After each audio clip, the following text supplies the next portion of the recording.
So if everything went as planned for the production and development of this video, the thumbnail is something like a picture of Boyd Cavalier next to a stereotypical plantation owner with that office meme saying this is the same image. So to fulfill that thumbnail clickbait, we're going to reverse the way I normally address these reviews and start with the themes that will tackle an explanation for that thumbnail, and then we'll roll into the episode overall. Before we get too far into it, this is not supposed to be any kind of negative critique to the show. This is not supposed to be a definitive take. It's just my observations as I watch the show and my interpretations of what it's trying to say. And I would love to hear if you agree with me, if you disagree with me, if you have critique on my assessment. All of that would be great in the comments down below. Full spoilers for Alien Earth up to episode 6. And spoilers for other movies in the Alien franchise that may come up as comparison.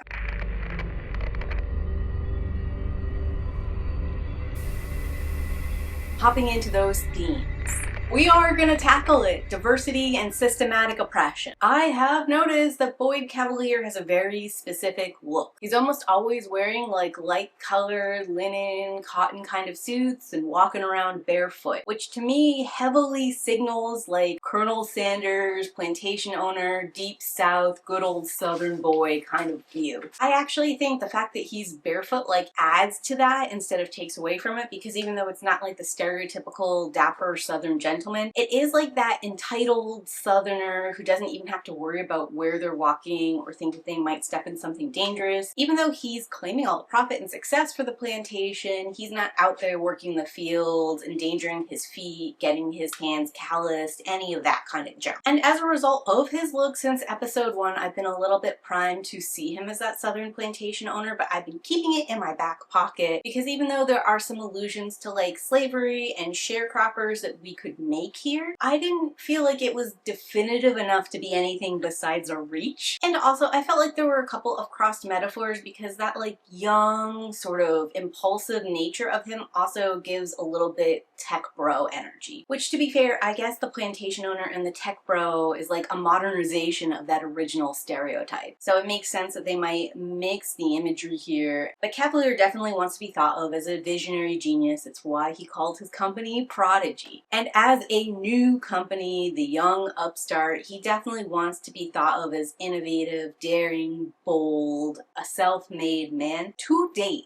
we have not seen any indication that Boyd can achieve anything that he's got on his own. He hasn't been working with the synths. He hasn't done any of the mechanical parts or the brainwave scanning. He hasn't looked at that data and interpreted it in a way or given like extra insight into the people who are actually producing results. And with him capturing these alien specimens, he's not the one who located the alien specimens. He didn't hire a crew qualified to like capture them and bring them back. All he did was get a saboteur to crash land the ship in his territory so he could reap all the rewards of someone else's discovery and labor. This is very Bezos, Musk, even Jobs coded, where their discoveries or innovations actually belong to someone else or belong to like several hundred people's work, but they're the ones who funded it, so they're the one with the name and the credit on the job done. I think minimally you could say that he is a thief and a plagiarist. The turning point in me just observing these things to actually stating them in a video is going to be the arbitration scene here in episode 6 between Prodigy and Weyland-Yutani. When Prodigy walks in late, there are 3 white dudes. Boyd Cavalier, his old lawyer, and then his synth that's like super blonde. They have an arbitrator there who's a representative of the companies who's like this mid-level 40-year-old white guy. And then when you look at the Weyland-Yutani side, we obviously have Yutani who's Asian, we have Morrow, the black cyborg, and some other guy. So it's like the good old boys white people club, the standard like Western colonialization mediator, and then the minority recruits over here. Boyd walks in, he's barefoot, and he's putting those dogs on the table out there intentionally trying to provoke Yutani. While Yutani is ever the professional, dressed to the nines, incredibly calm and composed in the face of continued provocation. Arguably, I thought the mediator should side with Weyland-Yutani. They're the ones who did all the work to get this alien stuff. A landing like this into a populated city as an accident makes perfect sense when all the corporations are at war, and there's been no indication that Weyland-Yutani wants New Siam, or that there's anything key in New Siam that they could damage to get an advantage over Prodigy. Plus, they risk losing all the specimens if the ship crash lands, and just based off of how much Weyland-Yutani is willing to pay to return that, we should assume they would have done anything they could to stop the specimens from falling into another corporation's hands. Boyd spouts some crazy conspiracy theory, and white middle-aged man is on his side, even though he's the young upstart, even though he's been offensive in the trial. You know, from all perspective, they should be on Yutani's side as the more established person with the longer association with the other company, but they're not. So we have to ask why. And certainly it could be a host of things. Boyd could have paid them off. People could be wanting to get back at Yutani, or they could realize that these specimens would give Yutani too much control and power, and they're not as intimidated by Prodigy as a newer person on the block. There are other explanations, but with the visual display as it is on screen, and without any further information or details to how Boyd wins this trial, it does look like a good old white boys club. The fact that the arbitrator kind of smiles a little bit when Boyd points out the precedent of keeping something in quarantine 6 weeks shows that he's like happy that Boyd's found a workaround, that he gets the money and he gets to keep the specimens. Boyd robes it in with a line to Yutani about how he not only deserves the specimens, he not only deserves the money, but he deserves thoughts and prayers from her and like significant repentance because of the damage done by her ship. And even though Weyland-Yutani are definitely bad guys, and they are part of this system, they're never going to get the same consideration as their white peers. They are always going to be paying their dues for being allowed a seat at this table. And you know, there's been a lot of discomfort to me in the child synth creation from the start and trying to figure out like what they represent and mean. And I do think that generally speaking, using them as some kind of like exploration of different ways for child grooming works best. But there's also like a slave-coded element to it that I'm beginning to believe was intentional. Because for starters, the synth kids were children when they were selected. They either had terminal illnesses or a disability. The boys are all non-white, girls are girls. So all of them are interacting with Prodigy from a position of reduced power and agency. Two characters we see in the Prodigy company that are not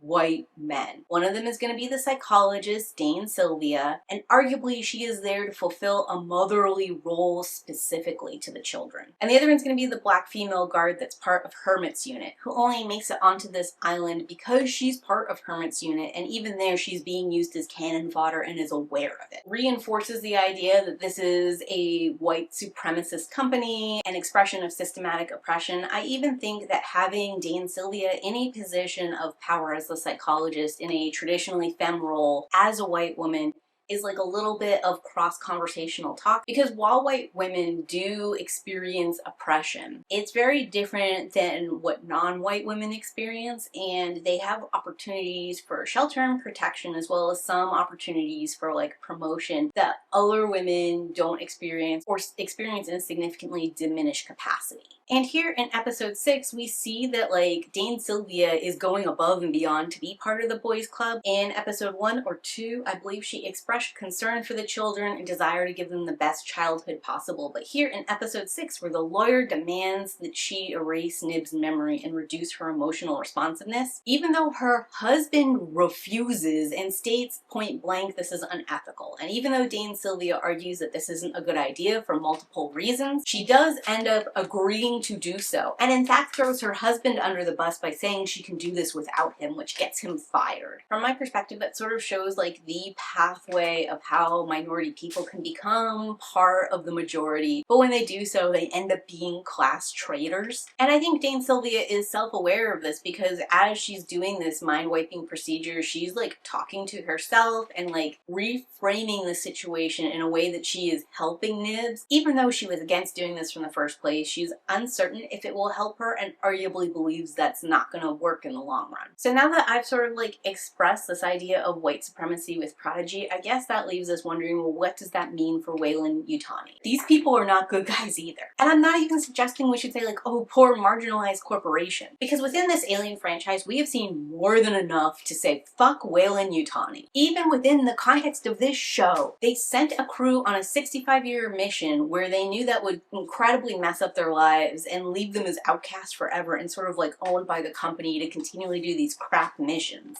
They sent these people with express orders to say way they were all expendable. And all of that is without getting into the character of Morrow, who we're still like developing a little bit, but he is the cyborg character that's at Yutani's side, and it seems like he was an impoverished and disabled child when Yutani's grandmother plucked him off the streets and gave him like that cybernetic arm, and since then he has been like bound to the company as if he owes them eternal gratefulness, loyalty. Maybe he is continually paying for this arm and the maintenance on the arm. I don't know, maybe he is actually truly loyal and it wasn't coercive in any way, shape, or form. We don't know that for a fact, but it very much feels like a chain around his neck that's been used for a while now. And in that regard, I do think this Alien Earth series remains very close to the Alien franchise's roots. Because fuck the company and fuck capitalism. You can diversify the hires and leadership. Optically, Weyland-Yutani definitely looks less like a slave master than Boyd Cavalier. But in a practical sense, that is still what every single one of these companies is. And I think the show, in having diverse company heads, is showing this is who you have to become to be a company leader. And we're even seeing that process a little bit with Dane Sylvia. And it's also showing us that no matter how high these people climb, or how established they become, the white colonial superiority this system was built on is always going to disadvantage the minority. Which, as a story beat, adds like more intricacy and nuance to the fuck the company's logo we have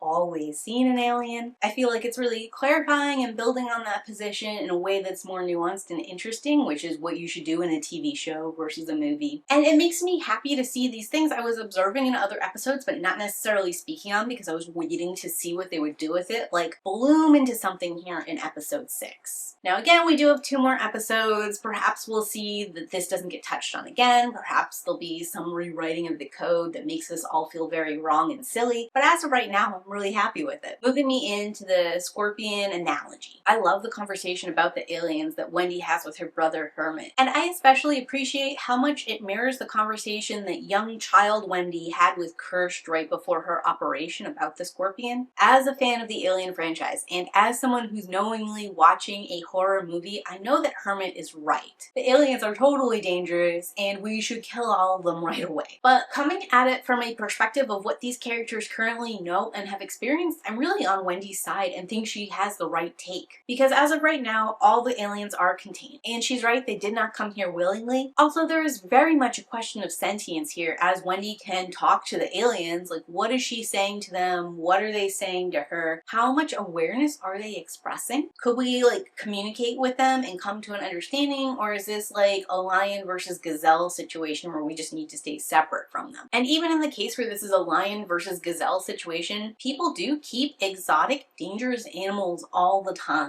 We have a whole zoo industry around it, but there's also a ton of private collectors. And I'm talking like lions, but I'm also talking like poisonous snakes and scorpions and all kinds of stuff like that too. And from that perspective, it really doesn't seem unreasonable to keep these aliens in as comfortable a fashion as we can. Of course, I am keeping the parable of the scorpion and the frog in my head this entire time, even though that's not a thing that was necessarily touched on within the story narrative. And I am wondering when these aliens will sting Wendy, or if what they'll sting is the Prodigy Corporation. It's a bit of a stretch of this story for me to make that direct comparison, because arguably if Wendy or Prodigy is the frog, they're not actually going above and beyond to do a kindness for the alien that results in them getting stung. But minimally, they are giving the aliens time to observe us, come up with a plan. They're giving them a safe place to kind of regroup and figure out what's going on. And while it's implied that Prodigy plans to experiment on these aliens, right now they're just observing them and trying to figure out what they are and what properties they have. I do think there's definitely a potential here for Boyd to be the scorpion instead of the alien, because he has portrayed himself as like a friend and a mentor to these synth kids, someone who lives in a yes place, a world of possibility, a dream maker. But really, he doesn't care about these kids, and he doesn't even really care about his company's success. The only thing he cares about is that he's bored, and he enjoys pushing everybody to their limit to entertain. The synths, the aliens, all the employees are just toys to him. So it's completely possible he transitions from like this friend, mentor, savior situation to someone who's actively oppressing or harming the kids. And I also suppose in some like Kirsch could be the scorpion. I don't even think of him as my first choice or even my second choice to be that person, because even though it's clear he's plotting something, it sort of feels deserved. Like, he is commanded to do as Boyd says, and he's not allowed to hurt Boyd Cavalier, even though Boyd is allowed to be awful to him all the time. So him kind of like watching and waiting and lurking for opportunity feels like comeuppance and not like a scorpion's betrayal. He also is showing a lot of like David from Prometheus like qualities, and I am wondering if his obsession is the aliens or if his obsession is the synth kids, because he has shown like a fascination with both of them, and he has also sort of shown that he is like a mentor to these synth kids, but also kind of testing and experimenting on them and like pushing them to evolve in new and different ways. And I'm wondering if that's closer to what David had with the aliens than like the observation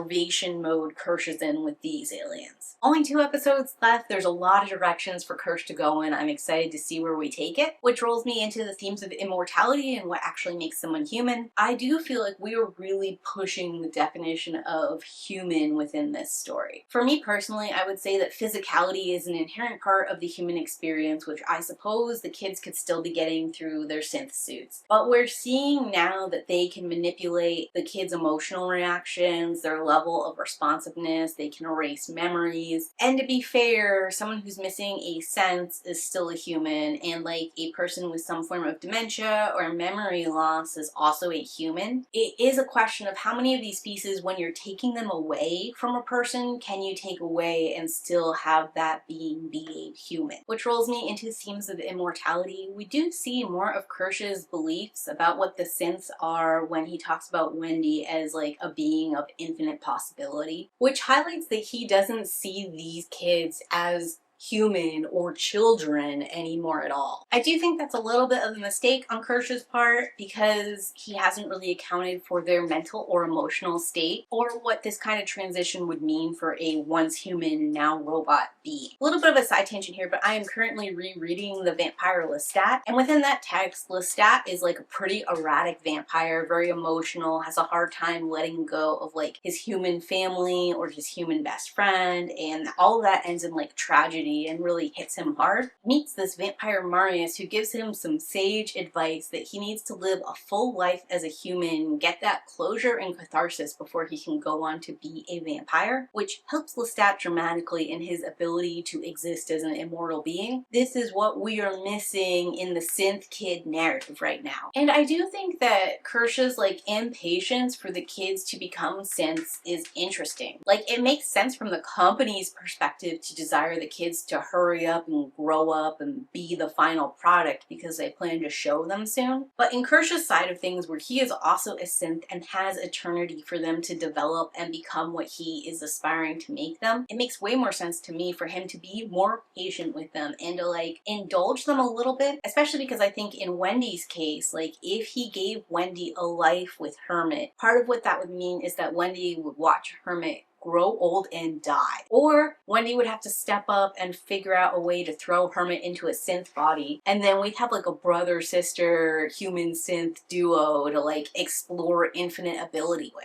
And either one, from Kirsch's perspective, is a win, because I think the death of Hermit or the transition of Hermit into a synth gives him what he wants from Wendy. But so far, I would say making a human immortal is not going well for Prodigy. Because even though Wendy has been pretty steadfastly connected to her human self, to Hermit, refusing to give that up, there's been a major turning point here in episode 6 where I think we're going to see Wendy go the other way. To deal with Nib's claims of being pregnant, Dane Sylvia erases her memory and remodulates her emotions. And Wendy is right there when Nibs wakes up after this procedure. Which, like, this was so stupid on their part to not talk to Nibs about her corrupted data when she woke up alone, and then to bring all the children in together and explain the corrupted data and the memory wipe. Like, as a group, they might have still had bad reaction to it, but at least you could have controlled the narrative and the presentation of the narrative. You could have contained Nibs if she reacted badly to this information. And it is wild to think that you can just re-release Nibs to the rest of the kids and none of them are going to talk about the aliens that are in the facility or that they just went to the city to fight. But either way, Wendy realizes something is really wrong with Nibs and that Dane, Sylvia, and Arthur are behind it. So she goes to confront Dane Dane Sylvia over these changes. And that's where she comes to conclude that these people erase Nibs's memory without her consent. And she's already been connecting with these aliens, she's already been noticing we're experimenting on them and is kind of concerned for them. And this instance where Dane Sylvia treats Nibs not like a human child, where they have a conversation with them to get consent, or minimally they have a conversation with them to explain the procedure and why the procedure is being done, shows Wendy that she and the aliens are in the same category. The humans are over here, and the aliens and the synths are over here, be a subject of experiment and study. And Wendy makes very clear that her choice in this situation is to be on the non-human side, because when the non-human side has done bad things, it's been in their nature to do them. It might have even been unintentional or unavoidable, where what Dane Sylvia has done was very intentional, very much a violation of trust and boundaries and autonomy. And if this is what humans do, they poke, they prod, they study, they trap and contain, they take autonomy and experiment, then that is cruel, that is evil. Wendy does not want to be that. In fact, she's glad she's not. Falling into Team Alien category might feel a little bit like a leap for the franchise, but overall, I don't think it's that big a bridge. Because while the aliens have been a dangerous, antagonistic force within the franchise, the main enemy has always been the company. People make up companies. People create the rules and the systems in which the companies operate. So if companies or corporate greed is the ultimate boss, then really humanity has created its own downfall here. We could have chosen to value an empathetic approach over a cost-effective one. That we built a system which disregards human life and that we continue to adhere to it doesn't speak super highly of us. So if I were Wendy, and if teams were forming, I think I'd be on the alien team too. And maybe it's this self-destructive streak we see in humanity, the one that makes us form corporations, that makes humanity inherently unsuited for immortality. But enough heavy stuff, let's jump into some fun things with the aliens. This episode is aptly titled The Fly because we meet the fly-like alien and I kind of love him. Their burrow of metal filings they have in like the corner of their cage is fascinating to me. And I do kind of wonder, since the cages are made up of glass and metal, why they haven't like eaten through the cage, or like why there isn't damage to those parts of the cage right now. And when Isaac is going to feed the different creatures, I noticed it looked like they had inorganic material as their main form of food, which means it makes a lot of sense for them to spray acid that dissolves these minerals as a way for them to digest it. Also not that different from real life flies who, like, when they land on food they actually barf onto it to like dissolve some of the food that they like then suck up a nutrient sludge of. It does make Isaac entering into their cage feel especially dumb. I understand that as synth children a lot of them feel very indestructible, and for many of these aliens they'd have little to no interest in the synth children, but the fly in specific eats inorganic material, which means that Isaac is on the menu. I'm kind of wondering how much he knew about them or how much he could have inferred based off of their burrows and stuff. But I do really love this corrosive acid spray because like some kind of acidic something seems to connect all of the creatures we've met so far. The flies, they spit up this acid that it dissolves metal. The xenomorphs have the blood that dissolves metal. And when we were with the ticks on the ship and we were trying to remove them, they released some kind of like corrosive spray that could have been acid or could have been noxious gas. And I love the idea that this might be acidic too, because it kind of combines all three creatures and shows that they might have a common ancestry, or that they might be a morph of each other, or might spring from one single thing, which goes back to like the idea of David experimenting and perfecting the aliens and finding certain traits that he wants to keep in all of his morphs, like some kind of element to them that can dissolve metal, and might sort of like explain why the aliens have acidic blood, because the functionality here for the flies and the ticks makes sense, like as a defense or as a way to actually eat their food. But I've never understood why the xenomorph blood is acidic unless this was part of these other earlier creatures that David wanted to keep in some shape or form in his larger perfect xenomorph. I'm not a science girly. I do know that things can be the same and not at all connected. From my limited understanding of things, it does feel more likely these creatures are connected than not. Rolling rolling me into my eyeball friend. This guy is like the Loki of the alien universe, and I low-key love a mischief maker. You know, he is a mimic and a trickster, and something that like can burrow into one's eye socket and take over the creature. Perfect for that role. That he intentionally distracts Isaac in the hope of trapping him in there with the flies is genius. And he's already shown previously that he can communicate with a lot of these other aliens, like did summon the Xenomorph. But he's also shown that he will fight these creatures. Like when he summoned the Xenomorph and the human got away from in between them, he ended up fighting the Xenomorph instead of the two of them being buddies and going after the human together. Which I suppose could be like evidence that the Xenomorphs are the least intelligent creature on the block, and they can be called places, but they don't really understand cooperative work. But I'm kind of choosing to see it right now like the eyeball is on everyone's team and no one's team, and he is just like this opportunistic guy who likes to mess with people. Especially because we have not seen any of these aliens predate on another of their kind yet. So I do think it's a big step to say that the eyeball and the alien are enemies. They just happen to fight in that one scene. I'm kind of more inclined right now to see each iteration of alien as a sibling, and like in sibling relationships, sometimes you work together and sometimes you fight. Bringing us into the Xenomorphs, we had like some never before seen footage of the Xenomorph in like a smallish phase, but not the first hatched out of the chest phase, and that was really interesting. He was kind of cute behind the glass talking to Wendy, and he was like very curious and a little bit hesitant, which makes me wonder if that's because Wendy's talking to him or if this is naturally a part of the Xenomorph phase that we've just never gotten to see before. Since at the end of this episode he's now fully grown and presumably he's about to escape and mayhem is going to ensue, I think we're also going to get some really interesting interactions between him and Wendy, and possibly between him and Hermit, because this Xenomorph did hatch out of Hermit's lung, and in Alien Resurrection, where the queen alien hatched from Ripley, all of the Xenomorphs were kind of chill with Ripley, so I'm wondering if we're going to see some of that similar behavior here.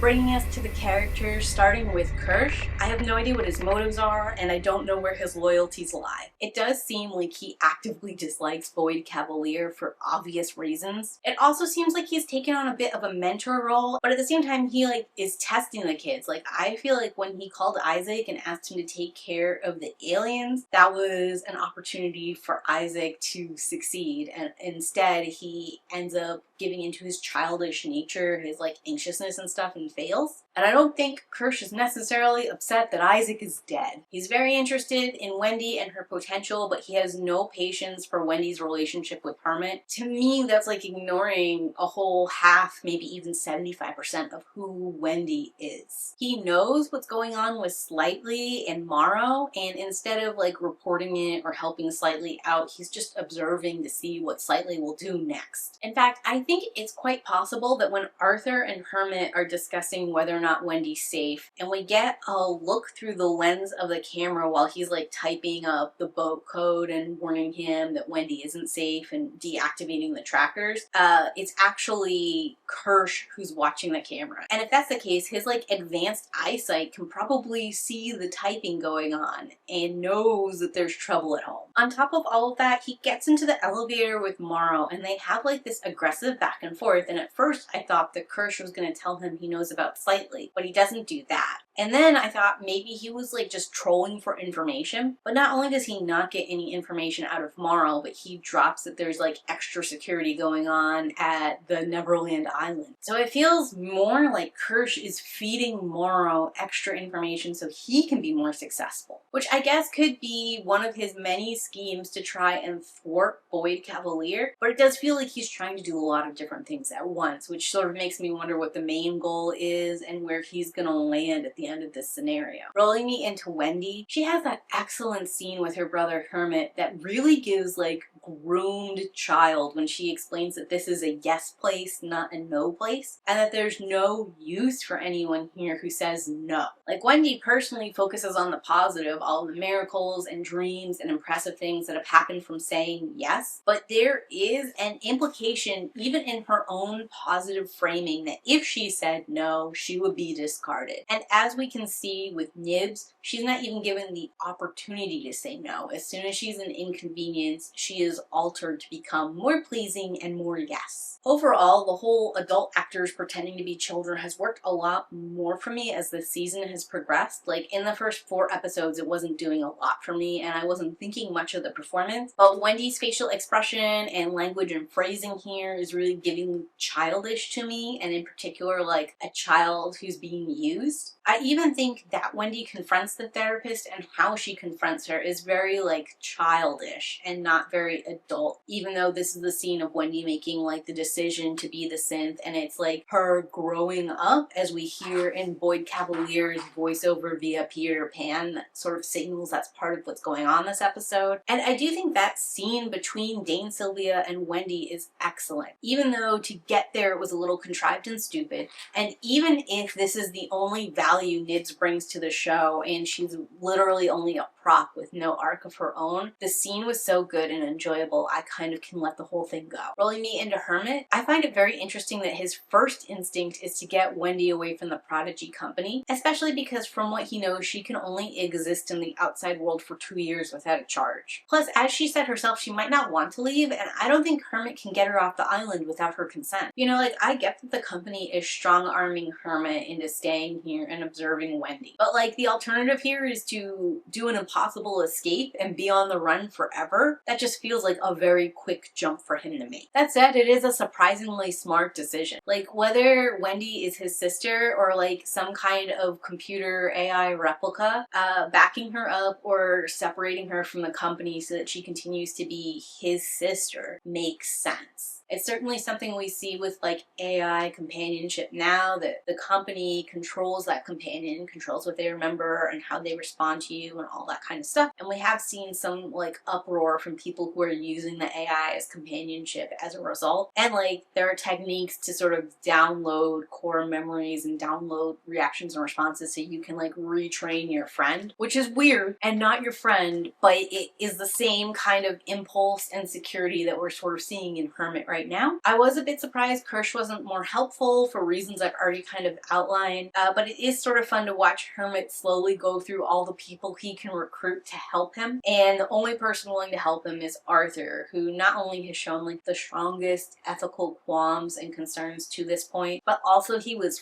fired, so he has no loyalty to the company anymore. Which, FYI, very interesting that there's not a security guard watching him pack up his stuff, or that he was even allowed to pack up his own stuff from the jump. Really weird that he wasn't kept in an office all day signing non-disclosures and stuff. R.I.P. Arthur. Sucks that they didn't follow appropriate corporate structure there, because now you've been face-hugged, and I don't know that you survived that. Especially because you got fired that day, so no one's even gonna notice you're missing. On the flip side, I am really glad that Hermit doesn't get face-hugged. That was a thing that it looked like Slightly was going to do, and I'm just relieved that it didn't work out for him. Not because I know Hermit super well or even like him that much, but I am very invested in Wendy, and it took us a while to get to the storyline where the two of them are together and interacting, and I just think it would suck to cut it off like that. Which rolls me into Nibs, where low-key I am disappointed with the way things went for her. Like, the idea of a child, especially a child synth, thinking that she's pregnant is really interesting, and there were a lot of ways they could go with that. Like, they could have played into the delusion and had a birth for Nibs, and then they could have given her some kind of AI companion creature to go with her. Like, it could have been like a therapy dog, except AI, or it could have been like an empty shell of an AI, whatever, that she had to train like you would be raising a child to see what her capability is in that regard. Or we could have just let Nibs think she was pregnant and be perpetually pregnant. Like, who's to say she ever needed to give birth at all? I really think we jumped the gun in assuming that Nibs wanted the baby, where it seems to me that she was more invested in the delicate condition of pregnancy, where like pregnant women don't have to go to collapsing towers with evil aliens in them because she needs to protect the baby. You know, the few lines we get from her where she's like, I wasn't scared, that was the baby impacting me, makes me believe the only reason she wants to be pregnant is so that she can have more decisions in what mission she does or doesn't experience, and that so more people will give more weight and consideration to her more extreme feelings or emotions. Because we do talk about the fact that Nibs is an emotional emotional character and more emotional than the other children, and they knew that going in. And I kind of assume that Nibs herself has observed that she is more emotional and more intense than the other characters, so like being pregnant is her excuse for this otherness. I don't know, I feel like that's something you could have allowed to be a reality for her so that she could have all the benefit, and then slowly brought her to come to realize that like she's not pregnant, she just reacts on a different emotional scale than the others, and that's fine, it's within the realm of normal. And asking for people to respect that is also okay. You don't need to be pregnant for people to give you extra leeway. That said, I do really respect the show's decision to cut this whole scenario off at the head. It is a season that only has 8 episodes, so like this whole Nibs is pregnant side quest that cannot directly and cleanly reconnect to the alien premise